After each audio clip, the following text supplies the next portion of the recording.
In this video, I'm going to go over what I mean by my life during childhood, adulthood in general has been a roller coaster. Either I'm getting abused, hurt, my organs are failing, my insides are burning, I have permanent disabilities being created, or I'm on a cruise boat and things are like no other child has ever experienced. We're going to go over that right now. What?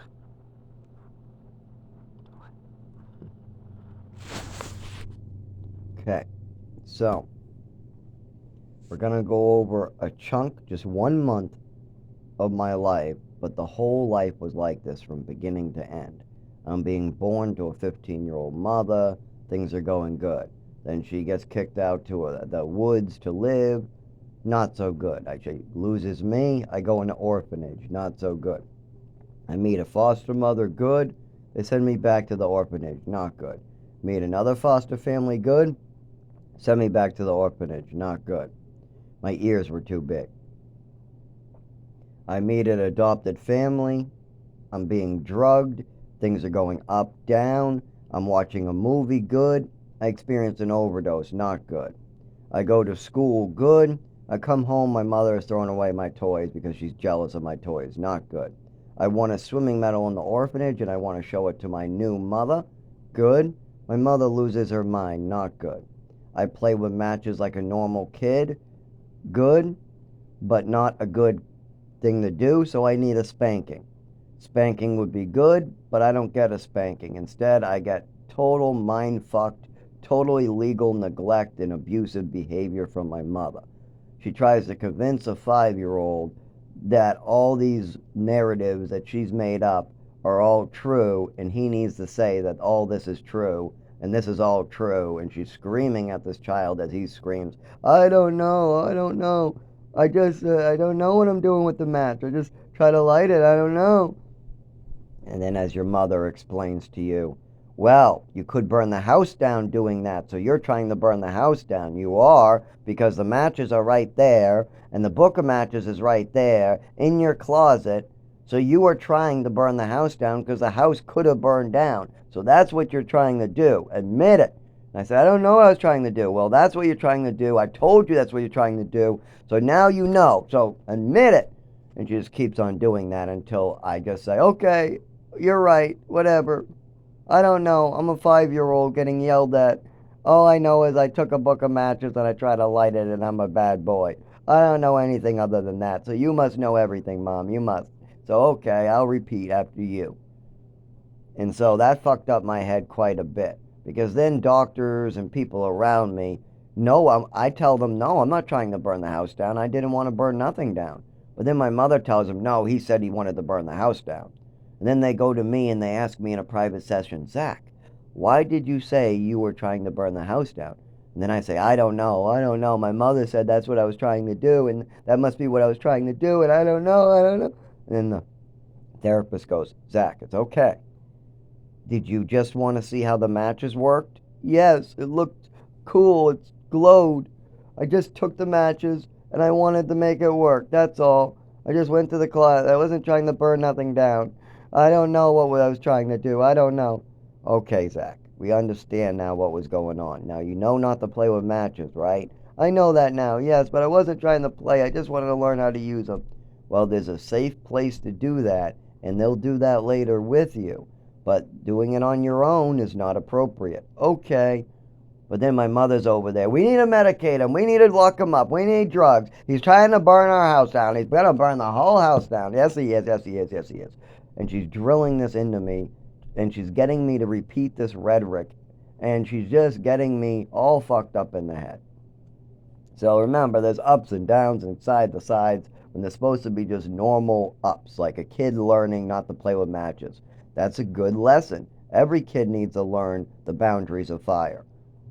But instead, I'm learning that apparently if I play with a book of matches, that means that I'm a terrible person trying to kill everybody and I'm just trying to destroy somebody else's property, and I'm a horrible person trying to burn down a house, and I have depression, I have bipolar, I have a bunch of mental illnesses because I played with a book of matches. That means I'm trying to burn the house down, and that's the lesson I get instead.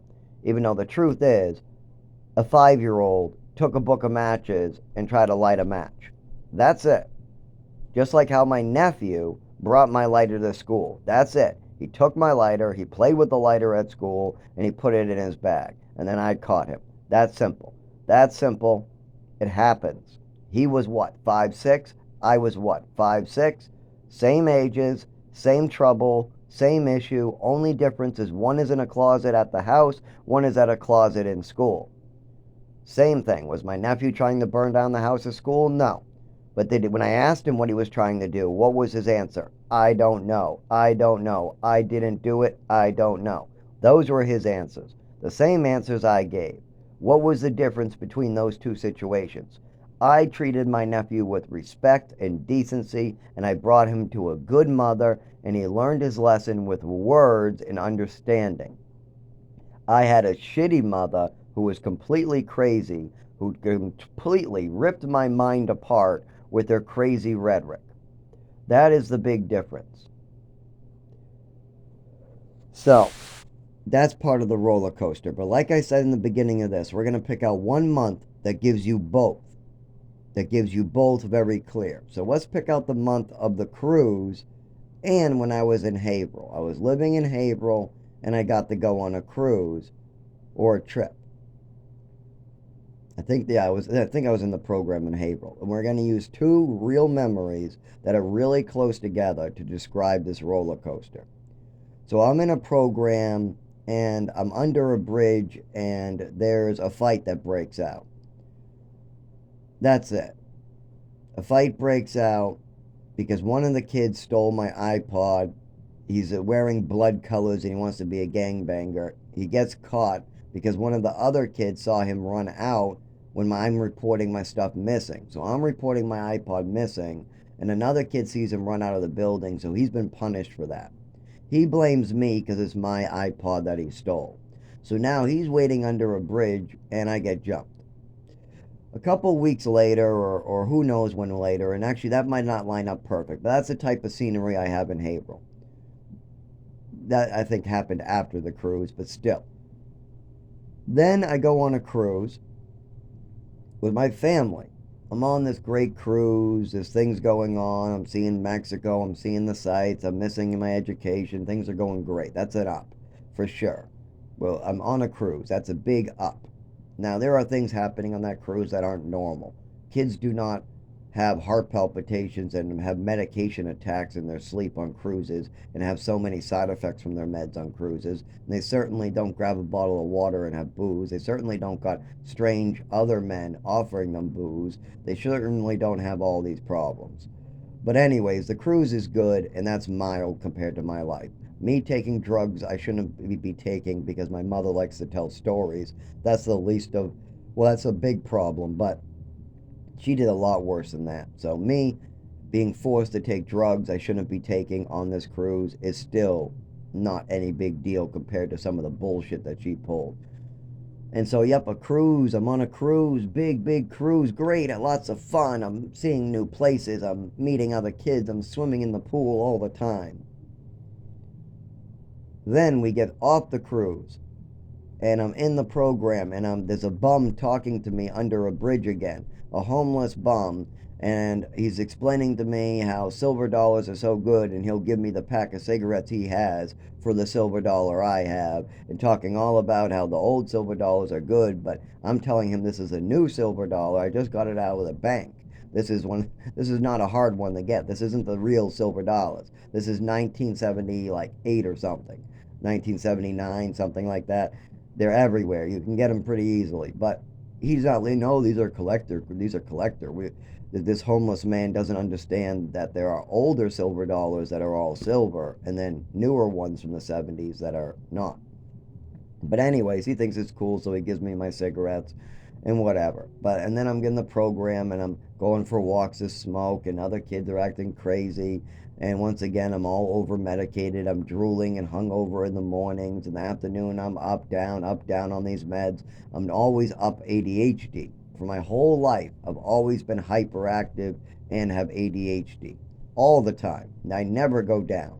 Unless you give me downers like Percocet, Oxycontin, Thorazine, Seroquel, Trazodone, uh, any of the tranquilizers, any of that type of stuff, obviously is going to make a kid quiet. It's like, oh, our kid is ADHD. We just gave him a bunch of Thorazine and Percocet, and now he's down. So he must be bipolar. No, you must have medicated him. That's simple. Oh, when you give him medication, he gets tired. What's the medication? Thorazine, Seroquel, Trazodone, Xanax, Ritalin, Lamictal, lithium. Oh yeah, no wonder why your kid is up and down and all fucked up. You know what the side effects of those meds are? Do you know how dangerous those meds are? Do you know you have to monitor your son's health and behavior constantly on those meds? Do you know you have to have conversations with your son about how he feels and how those meds are affecting him and go over the list of side effects that he may be experiencing? Do you understand how dangerous those meds are and now how to properly administer and train your son to take those type of medicines? Do you know what those medicines are really for? Have you seen people who actually have those severe disabilities and what they look like? Have you met Mike, who's a schizophrenic from Haverhill Program Crossroads? Have you met the kid who hit his mother with a hammer in the face, sorry, grandmother with the face in Lowell Treatment Center? Have you spent time with these people with these actual disabilities to see what they're like? Because I got a funny voice and I'm hyper. That's it. That's all I have. Then I have anxiety and PTSD thanks to all the horrible abuses. I mean, yes, giving your son an overdose is abuse. Medicating him with pills he's not supposed to be prescribed is abuse. Lying to doctors and making up stories to doctors is abuse. Trying to get your kid over medicated or trying to get away with a crime is abuse. Trafficking your kid while he needs medical care is abuse. All those things can be considered abuse. I don't like calling them. I just like calling it me getting my organs fried by my mother. But you can call it whatever you like to justify it. It doesn't change the fact that it destroyed an orphan's organs, nervous system, body, health, all that in general. And then they just tried to get away with it. And so far they have. So that is the real problem there. So we have up and down and up and down and up and down. One minute I'm on a cruise, the next minute I'm drooling and having heart problems or weird palpitations and hangovers and puking and stuff like that. The next minute I'm in Mexico. Then the next minute I'm getting whacked in the face by a ruler. Then the next minute I'm at a baseball game for my nephew. And then the next minute I'm in a program with a kid trying to ask me for sex. Meanwhile, I barely can stay awake and I'm yelling at him to get the fuck out of my room before I hit him on the fucking head with my toy or whatever the fuck this heavy object is. Shit like that. Then the next minute I'm back in the frickin' home and I'm sitting in a room quietly playing with my toys and my mother comes in and she tries to convince me that I have illnesses like schizophrenia that I actually don't have and no doctors think I have and nobody thinks I have. My mother just wants me to be over medicated. She wants pills, even more pills. So she's trying to convince me of a lie and trying to brainwash me into believing things that aren't true. That's what my mother's doing. So now the roller coaster goes down again. I'm in a big house. I got nice toys. But nope. And I got food downstairs. Oh, nope. My mother's brainwashing me. So the roller coaster goes back down. Then things even out for Sunday. I eat some cookies. I get a good breakfast. And then Monday comes around and I'm being rushed out without breakfast or some type of issue in New Mexico like food poisoning. Like one day I'm in Texas and I'm going to school. I come home. Things are going good. Then the next week I'm in New Mexico. A black guy's choking me out. I'm being forced to eat food poison food. I'm in the woods freezing to death or having seizures. Just one issue after another. And then after that I'm in Maine. So we got to up. But I have no education, so there's downs and ups. So I'm having fun. It's like a vacation. But then my mother just screams at me for an hour and gives up. And then I don't have to do any more classes for the day and just crazy shit there. So my whole life has been one large illegal roller coaster. And part of this is because as we go down and as my mother does horrible things to me, she needs to be able to get away with it. So she moves me to Texas, making it go back up. But then I talk to the doctors about my illness and I need help, and she can't have that happen. So then she puts me in New Mexico, making it down. But then they find out about New Mexico, and people are going to talk about how I didn't get an education there and how far back I am now with my education.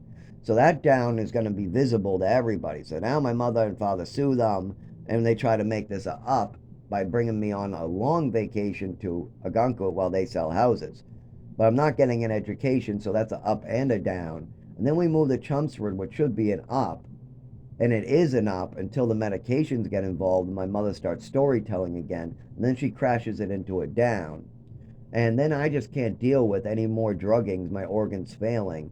So I start speaking up against it. So then my mother puts me in a program where nobody cares and they only listen to my mother. If my mother says drug him, they drug me. If my mother says give him more pills, they give me more pills. If my mother says don't listen to him, they don't listen to me. That's simple. So she takes care of that right there. She just gets rid of me 5 days a week. Nobody can hear me scream. Nobody. Nobody cares how much I scream in there. So she takes care of that as soon as I start causing problems for her. As soon as I start speaking up against my mother, saying she's crazy, she's acting crazy, I don't like this, stop acting crazy, stop blaming your alcohol on me, stop doing this, stop doing that, stop doing this, stop acting crazy, stop lying about me, stop acting. As I say this more and more, and I say, I don't want this medicine, Mom. I'm having side effects from this medicine. I'm having side effects from this medicine. The doctors are doing this. The teachers want to talk to you about this. The Worcester teacher thinks you're nuts for this, and you got to stop doing this, Mom, and you got to stop doing this. As that happens, my mother finds more evasive action. Drug him with more pills and put him in the more programs and misinform as many people as possible. So that crashes me into a big hole. I'm injured badly now. I'm trying to find my arm in battle. I have no idea where my arm is. I'm scattered in a battlefield looking for my arm as my mother just drops more grenades in my wake. So yeah, if that's a good example for you of why my life is up and down as a roller coaster, there you go. 1 minute I am getting drugged and I'm on the floor, getting poisoned, being forced to eat food, poisoned food. Then I'm on a Maine vacation with no classes or no real education.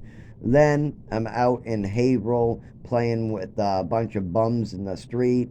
Then I'm on a cruise and I'm surrounded by booze. Then I am back on the streets and there's a kid trying to sell me marijuana and there's a bum trying to get the silver dollar and giving me cigarettes. Then I'm back up in Chelmsford where a bunch of rich white kids are preppy and I'm playing baseball with my nephew and we're trying to play home run derby in the spring and I'm getting, my body works in the heat so I look better in the heat and until fall comes and it gets cold, I'm the best.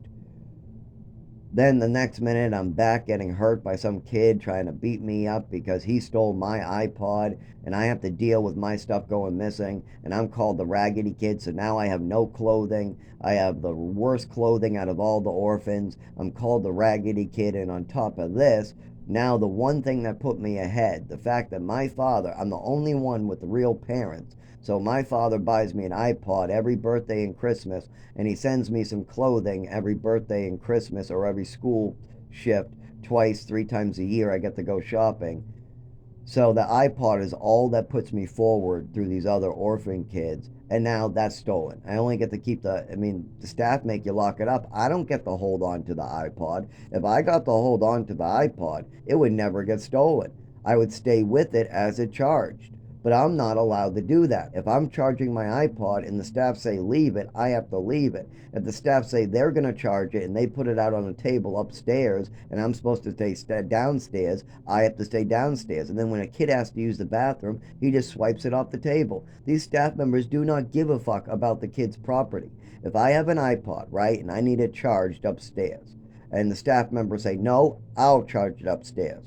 Then the staff member brings it upstairs to the round table in between the bathrooms. He plugs it in, puts it on the table where they put the staff's phones. He goes back downstairs, blah, blah, blah. A kid asks 15 minutes later, can I use the restrooms? He says, go on up. So then the kid goes on up, swipes the iPod, comes back down, runs out the back door, trades it for some weed, comes back in. Then I ask the staff member for my iPod an hour later. He goes up and he says, okay, who took it? Then they blame literally the parents and say, oh, well, you shouldn't be having your kid in programs with iPods if you want him to hold it. Or they blame the kid. Well, you should have kept a better eye on it. Keep a better eye on it? You wouldn't even let me upstairs to look at it. What the fuck is wrong with you people blaming children like that? What the fuck is wrong with society today where we will do something nice for an orphan or a child, like get him an iPod, but then we don't even allow him to watch it while it's charging to keep other kids from stealing it. We literally plug it in right in between two bathrooms and we keep nobody on it. And why don't we just let the kid keep his iPod charged? And if he can't charge it at that time and you need him in another room, why don't you tell him to wait and tell him after the group you will let him upstairs to charge his iPod, or you'll let him sit on the couch where the plug is or something. Why do we have to do all these things and then blame the children? It's so common today. First, the adults fuck up, and then they blame the child for their own fuck up.